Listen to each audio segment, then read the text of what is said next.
آج کی اس گفتگو میں ہم ایک ایسے موضوع پر گہرا جائزہ لینے والے ہیں جو شاید انسانی تاریخ کے سب سے بڑے اور پیچیدہ سوالات میں سے ایک ہے۔ جی بالکل، کافی اہم موضوع ہے یہ۔ عام طور پر جب ہم ہسٹری پڑھتے ہیں نا تو اسے صرف فاتحین یا شکست کھانے والوں کی کہانی کے طور پر دیکھا جاتا ہے۔ صحیح، اور جنگوں اور تہذیبوں کے عروج و زوال کی باتوں تک ہی محدود رکھا جاتا ہے اسے۔ ایگزیکٹلی۔ لیکن آج جو ہمارا مقصد ہے وہ اس تاریخی اتار چڑھاؤ کے پیچھے چھپے ہوئے ایک مخصوص نظام کو سمجھنا ہے۔ اور یہ نظام کافی گہرے اصولوں پر مبنی ہے۔ ہاں، اور اس تحقیق کی جو بنیاد ہے آج وہ قرآن پاک کی سورہ یونس جو کہ 10ویں سورہ ہے، اس کی آیت نمبر 13 اور 14 پر مبنی ہے۔ جی، آیت نمبر 13 اور 14۔ تو آج ہم ان آیات میں پنہا تاریخی اصولوں اور جو انسانی ذمہ داری کا تصور ہے اس کو کھول کر بیان کرنے کی کوشش کریں گے۔ بالکل۔ آئیے اسے مل کر سمجھنے کی کوشش کرتے ہیں۔ اور ہاں، یہ گفتگو شروع کرنے سے پہلے ہی واضح کر دینا بہتر ہے کہ ہم اس قدیم متن کو بالکل غیر جانبدارانہ طریقے سے دیکھیں گے۔ جی، یعنی ایک محقق کے نظر سے، بغیر کسی تعصب کے۔ صحیح، تاکہ اس میں فراہم کردہ بنیادی پیغام اور جو تاریخی پیٹرن ہے اسے آسان لفظوں میں سمجھا جا سکے۔ اور میرے ساتھ ہماری ماہر موجود ہیں جو اس سفر میں ہماری مدد کریں گی۔ اس بہترین آغاز کا بہت شکریہ۔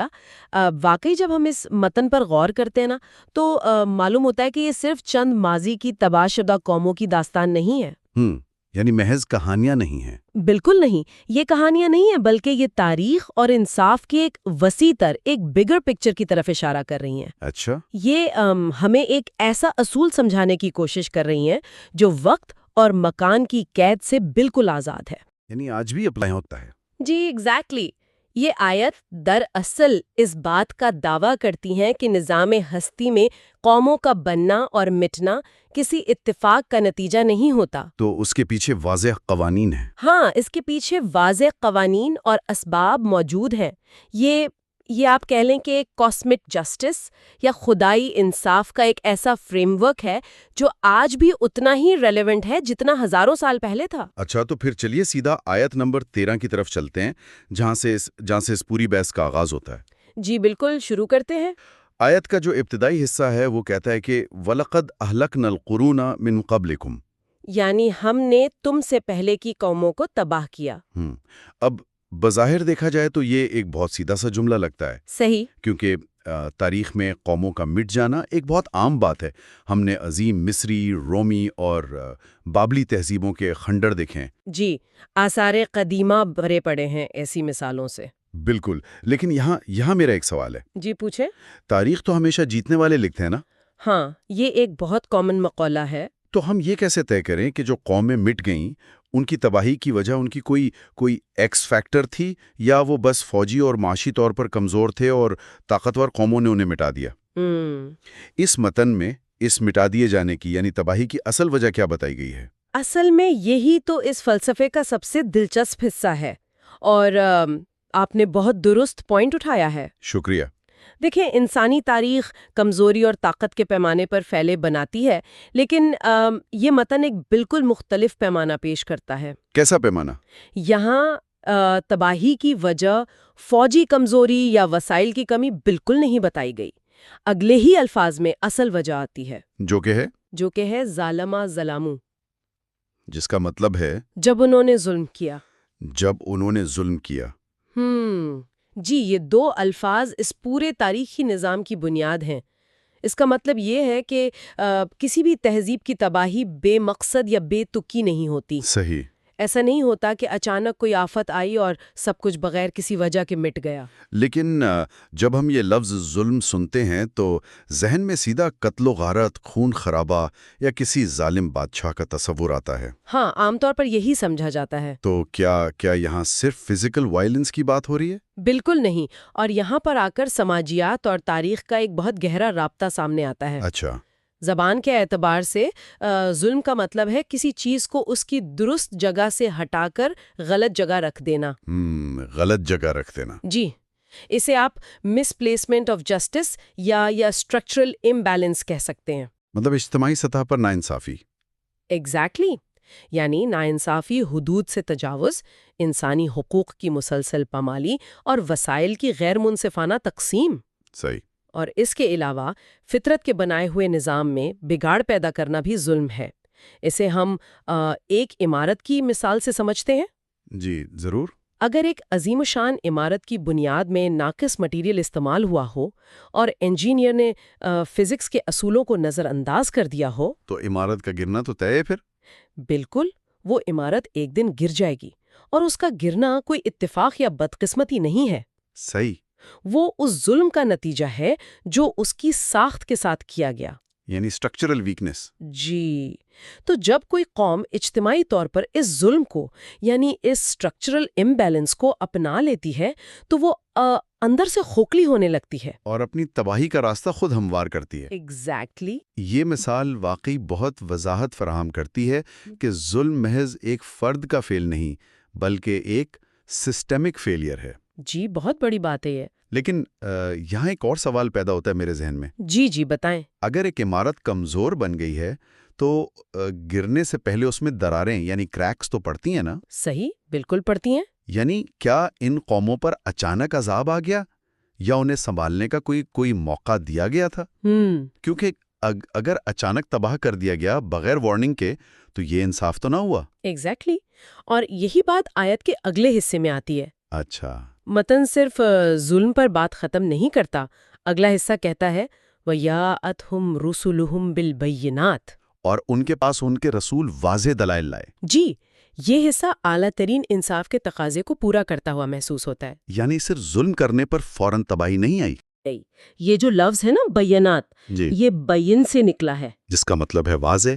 جی، جس کا مطلب ہے ایسی روشن اور واضح دلیل جس میں شک کی کوئی گنجائش ہی نہ رہے۔ اچھا، اگر اسے ہم آج کے دور کی کسی عام سی چیز سے ریلیٹ کریں تو یہ بالکل ایسی ہے جیسے گاڑی کے ڈیش بورڈ پر چیک انجن کی لائٹ جلنے لگے۔ بہت خوب، بالکل ایسے ہی۔ وہ لائٹ آپ کو بتا رہی ہوتی ہے کہ گاڑی کے انجن میں، جو کہ گاڑی کا انٹرنل سسٹم ہے، اس میں کچھ غلط ہو رہا ہے۔ جی، وہ ایک وارننگ سائن ہے۔ تو اگر کوئی اس لائٹ کو مسلسل نظر انداز کرتا رہے اور آخرکار انجن بلاسٹ ہو جائے تو کیا وہ میکینک یا گاڑی بنانے والی کمپنی کو بلیم کر سکتا ہے؟ بہت زبردست مثال دی ہے آپ نے۔ بالکل نہیں، وہ صرف اپنی لاپرواہی کو ہی بلیم کر سکتا ہے۔ صحیح۔ متن دراصل یہی ایک بہت بڑا اصول بیان کر رہا ہے کہ نظام کائنات اچانک حملہ نہیں کرتا، یعنی بے خبری میں عذاب نہیں آتا۔ جی، بے خبری میں کسی کو سزا نہیں دی جاتی۔ جی، ایک مکمل انصاف کا نظام یہ مانگ کرتا ہے کہ پہلے حقیقت کو اور ہونے والے نقصان کو اس قدر واضح کر دیا جائے کہ سامنے والے کے پاس انکار کا یا انجان بننے کا کوئی جواز نہ بچے۔ پیغمبر آنے کا تصور بھی یہی ہے پھر، بالکل یہی ہے کہ انہوں نے نشانیاں دکھائیں، دلائل دیے، وارننگ سائنز دیے تاکہ لوگ اس تباہی کے راستے سے واپس لوٹ آئیں۔ لیکن ان کا ریاکشن کیا تھا؟ یعنی ڈیش بورڈ پر چیک انجن کی لائٹ تو جل رہی ہے، اسے دیکھنے کے بعد ان لوگوں نے کیا کیا؟ یہ سب سے حیران کن بات ہے۔ آیت کے اگلے الفاظ اس پر روشنی ڈالتے ہیں، وما کانو لیؤمنو، اور وہ ایسے نہ تھے کہ ایمان لاتے۔ ہاں، ان الفاظ کو پڑھ کر ایسا لگتا ہے جیسے یہ کوئی حادثاتی انکار نہیں تھا۔ بالکل نہیں، یہ حادثاتی نہیں تھا۔ یہ ایسا نہیں تھا کہ انہیں دلیل سمجھ نہیں آئی، بلکہ یہ تو ایک مستقل ذہنیت یا ایک سٹبرنس کی بات ہو رہی ہے۔ جی، اور اگر ہم اسے سائیکالوجی کے لینس سے دیکھیں تو یہ انسانی نفسیات کے ایک بہت ہی پیچیدہ اور تاریک پہلو کو ظاہر کرتا ہے۔ تاریک پہلو۔ وہ ایسے نہ تھے کہ ایمان لاتے، یہ ایک ایسی ذہنی کشمکش ہے جسے آج کی نفسیات میں کوگنیٹو ڈسننس کہا جاتا ہے۔ اچھا، یعنی آسان لفظوں میں سے کیسے سمجھیں؟ یعنی جب حقیقت اور سچائی آپ کی انا، آپ کے مفادات یا آپ کے اقدار سے ٹکراتی ہے تو انسان اپنی ہی مفاد کے خاطر سچ کو جھٹلا دیتا ہے۔ صحیح۔ جب لوگ اقتدار، دولت یا عصبیت کے نشے میں ہوتے ہیں تو ان کے آس پاس ایک ایکو چیمبر بن جاتا ہے، وہ صرف وہی سنتے ہیں جو انہیں اچھا لگتا ہے۔ ایگزیکٹلی۔ ایسی حالت میں بینات یعنی واضح ترین دلائل بھی ان کے سامنے رکھ دیے جائیں تو وہ اسے تسلیم کرنے سے انکار کر دیتے ہیں، کیونکہ سچ ماننے کا مطلب اپنی غلطی ماننا ہوگا۔ جی، غلطی ماننا اور اپنے فائدے چھوڑنا ہوتا ہے، اور یہ انہیں منظور نہیں ہوتا۔ یہ واقعی حیران کن ہے کہ طاقت انسان کو کتنا اندھا کر دیتی ہے۔ بالکل۔ اور پھر اس سلسلے کا نتیجہ کیا نکلتا ہے؟ ظلم، اس کے بعد واضح دلائل، اور پھر ان دلائل کا مسلسل اور ضدی انکار۔ صحیح، اور اس پر آیت کا آخری حصہ ایک قطعی فیصلہ سناتا ہے، جو کہ ہے کذالک ننزل القوم المجرمین، جس کا مطلب ہے ہم مجرم قوموں کو ایسی ہی سزا دیتے ہیں۔ مجھے لگتا ہے اس جملے میں سب سے اہم لفظ یہ کذالکا ہے، یعنی اسی طرح۔ بالکل، یہ لفظ پوری بات کا رخ بدل دیتا ہے۔ یعنی یہ اس پوری گفتگو کو ایک واقعے سے نکال کر ایک یونیورسل لا میں بدل دیتا ہے۔ بالکل صحیح پکڑا آپ نے، کذالک کا اس سے ایک قاعدہ، ایک الگوریدم بنا دیتا ہے۔ جیسے فزکس کے لاز ہوتے ہیں۔ جی، جیسے سائنس میں گریوٹی کا قانون ہے کہ اگر آپ کسی بلندی سے چھلانگ لگائیں گے تو نیچے ہی گریں گے۔ گریوٹی یہ نہیں دیکھتی کہ چھلانگ لگانے والا کون ہے۔ صحیح بات ہے۔ اسی طرح یہ آیت تاریخی انصاف کا ایک سائنٹیفک قانون واضح کر رہی ہے۔ بات ماضی میں تباہ ہونے والوں سے شروع ہوئی تھی، لیکن اس لفظ نے اسے ہمیشہ کے لیے ایک پیمانہ بنا دیا۔ ایگزیکٹلی۔ جب کسی معاشرے کو مجرمین یعنی آدھے مجرموں کا درجہ دے دیا جائے، جہاں ظلم اور انکار کوئی ایک آدھی غلطی نہ ہو بلکہ ان کا انسٹیٹیوشنلائزڈ طرز عمل بن چکا ہو، تو پھر نتیجہ وہی ہوگا۔ جی، تو کائنات کا انصاف بالکل اسی طرح حرکت میں آتا ہے جیسے فزیکل لاز کام کرتے ہیں۔ یہ اس بات کا اعلان ہے کہ نظام اپنے توازن کو برقرار رکھنے کے لیے زہریلے اور ڈسٹرکٹیو عناصر کو خود بخود فلٹر آؤٹ کر دیتا ہے۔ یہاں آ کر بات ایک نیا موڑ لیتی ہے، اور میرے خیال میں سب سے دلچسپ مرحلہ اب شروع ہوتا ہے۔ جی، اب اگلے حصے کی طرف چلتے ہیں۔ کیونکہ اب تک تو ہم ماضی کے اصولوں کی بات کر رہے تھے، لیکن سورہ یونس کی اگلی آیت یعنی آیت نمبر 14 وہ کیمرے کا اینگل بالکل تبدیل کر دیتی ہے۔ بالکل ماضی سے حال کی طرف۔ ہاں، یہ ماضی کے خنڈرات سے نکل کر سیدھا موجودہ نسلوں اور آج کے دور کی طرف رخ کرتی ہے۔ اور آیت کے الفاظ ہیں ثم جعلناکم خلائف فی الارض من بعدہم،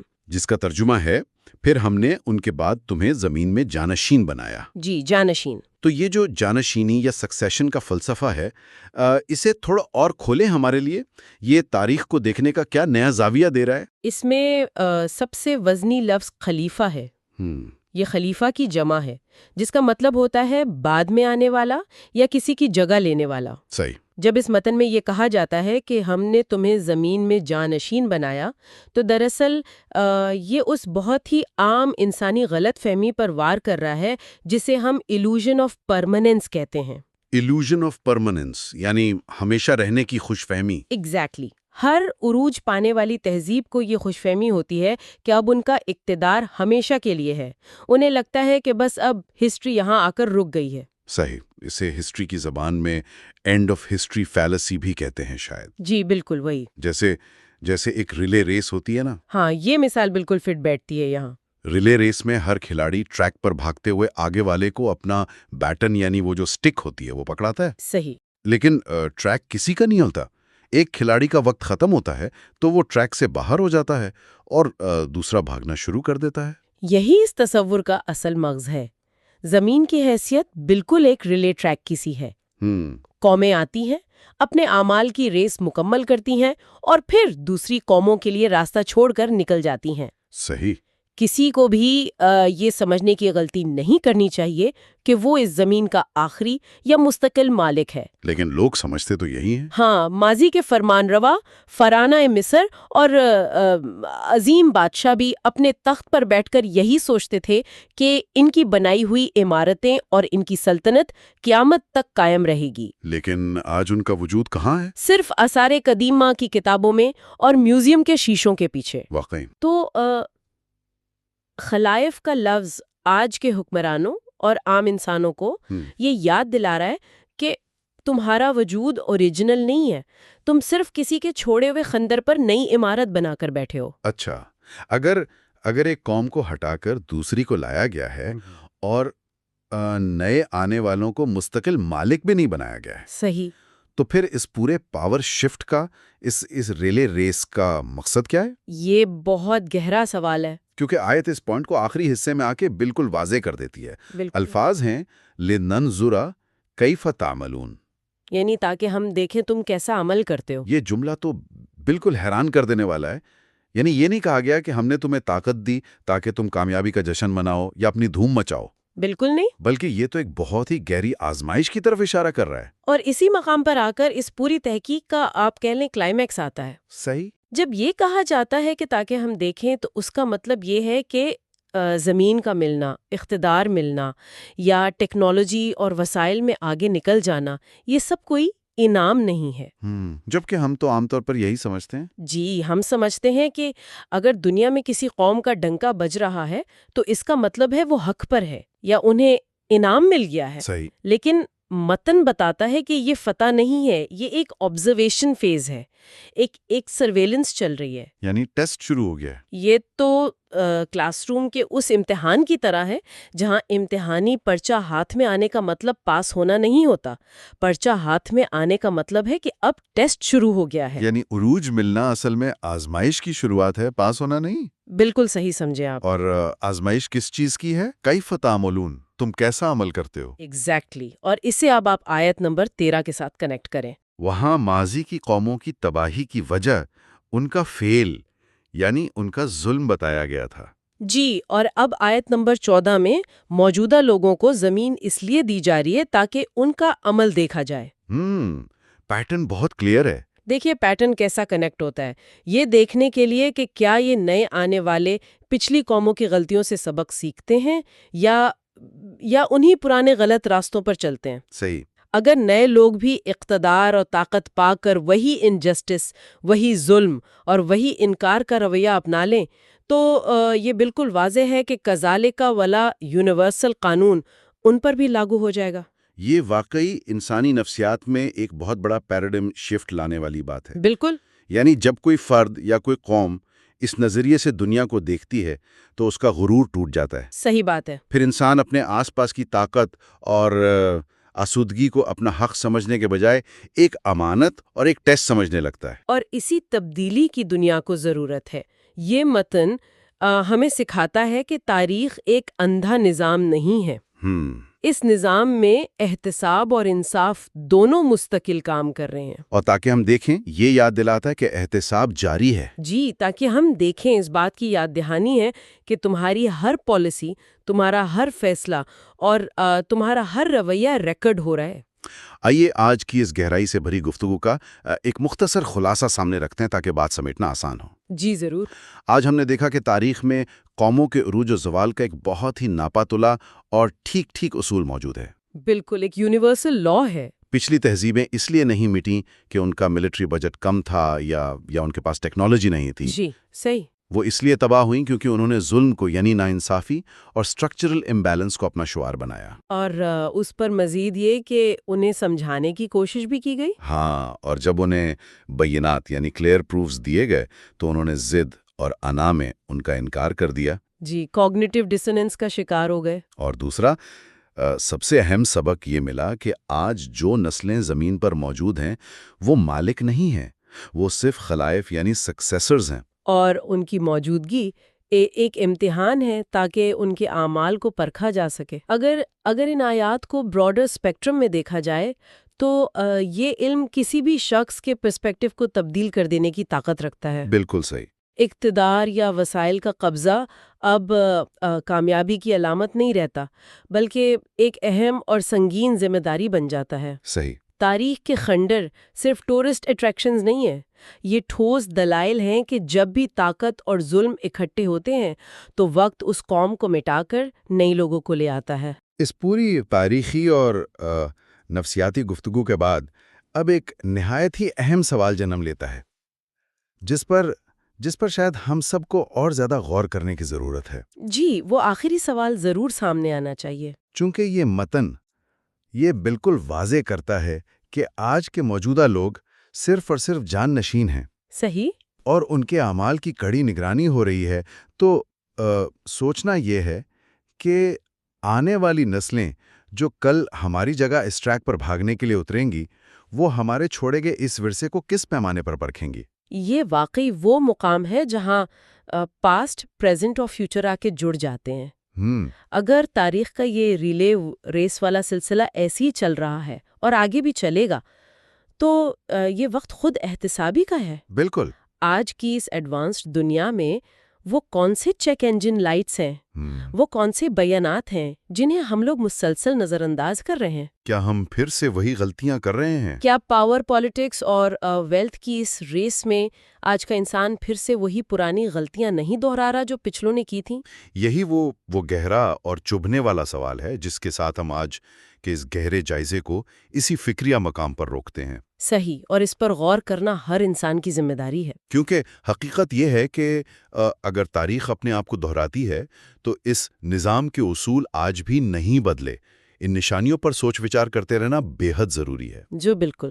ایسے ہی کسی نئے تصور اور گہرے تجزیے کے ساتھ ہماری جلد ہی پھر ملاقات ہوگی۔ تب تک کے لیے اس بڑے منظر نامے میں اعمال اور ذمہ داری کے تصور کو ضرور تلاشتے رہیے۔